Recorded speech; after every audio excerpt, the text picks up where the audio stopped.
স্ত্রীদেরকে আল্লাহ কি দায়িত্ব দিয়েছে একটা ফ্যামিলিকে সুন্দর করতে, একটা দাম্পত্য জীবনকে সুন্দর করতে। স্ত্রীর এক নম্বর দায়িত্ব হচ্ছে she should make a comfort to her husband. স্ত্রীর উচিত স্বামীর জন্য ঘরটাকে প্রশান্তির নীড় বানিয়ে রাখা। কি বানিয়ে রাখা? প্রশান্তির নীড়। স্ত্রী হওয়া উচিত এমন যাকে দেখলে স্বামীর চোখ জুড়ায়, স্বামীর প্রাণ জুড়িয়ে যায়, স্বামীর হৃদয়টা ঠান্ডা হয়ে যায়, ঠিক কিনা? আর স্ত্রীর দিকে তাকালে যদি মেজাজ গরম হয়ে যায়, মেজাজ খিটখিটে হয়ে যায়, ঝামেলা আছে না নাই? ঝামেলা আছে। এজন্য মেহেরবানি করে আমাদের বোনরা যারা এমন কোনো কাজ করবেন না যেটা স্বামীর মেজাজকে খিটখিটে করে দেয়, কারণ আল্লাহ তাআলা আপনাদেরকে তৈরি করেছে লিতাসকুনু ইলাইহা, স্বামী আপনার কাছে গেলেই যেন তার হৃদয়টা প্রশান্ত হয়ে যায়, ঠিক কিনা?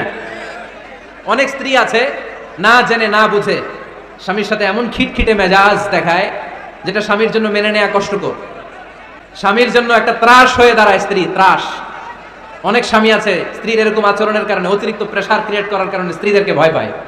এজন্য বোনদেরকে বলবো লিতাসকুনু ইলাইহা, এমন ভাবে আপনি আপনার স্বামীর সামনে নিজেকে প্রেজেন্ট করেন যাকে আপনাকে দেখলে আপনার স্বামীর চোখ জুড়িয়ে যায়, হৃদয়টা প্রশান্ত হয়ে যায়, আপনাকে দেখলেই আপনাকে ভালোবাসতে মনে চায়, ঠিক কিনা? এজন্য রব্বুল আলামিন বলেন আমি নারীদেরকে তৈরি করেছি লিতাসকুনু ইলাইহা, যেন পুরুষেরা স্ত্রীদের সংস্পর্শ যখন পায় পুরুষদের হৃদয়টারে প্রশান্ত করে দেয়। কে? রব্বুল আলামিন বলেছেন খাদিজার জন্য জান্নাতে আমি এমন একটা ঘর বানিয়েছি যেই ঘরের মধ্যে কোনো বিশৃঙ্খলা নাই। খাদিজার জন্য জান্নাতে এমন একটা প্রাসাদ আমি বানিয়েছি যেই প্রাসাদের মধ্যে কোনো আওয়াজ নাই, কোনো কোলাহল নাই, কোনো বিশৃঙ্খলা নাই। কারণ খাদিজা আমার নবীকে এমন একটা ঘর উপহার দিয়েছে যেই ঘরের মধ্যে কোনো বিশৃঙ্খলা ছিল না, আওয়াজও ছিল না। পড়েন সুবহানাল্লাহ। আল্লাহ রাসূল যখন সারাদিন কাফেরদের মাঝে কোরআনের দাওয়াত দিতেন, কোলাহল মারামারি জীবনের ঝুঁকি নিয়ে মক্কার কুরাইশদের মাঝে যখন দাওয়াত দিতেন, সব বিশৃঙ্খলা ঝামেলা গোলমাল শেষ করে রাতের বেলায় যখন খাদিজার ঘরে বিশ্বনবী ঢুকতেন, বিশ্বনবীর হৃদয়টারে প্রশান্ত করে দিত কে?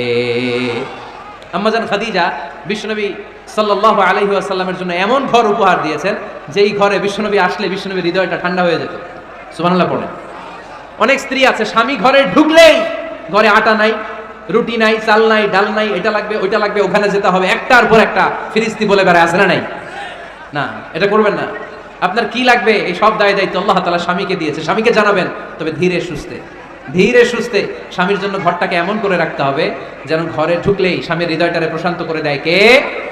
এজন্য স্ত্রীর প্রথম দায়িত্ব ঘরটারে প্রশান্তির নীড় বানানো।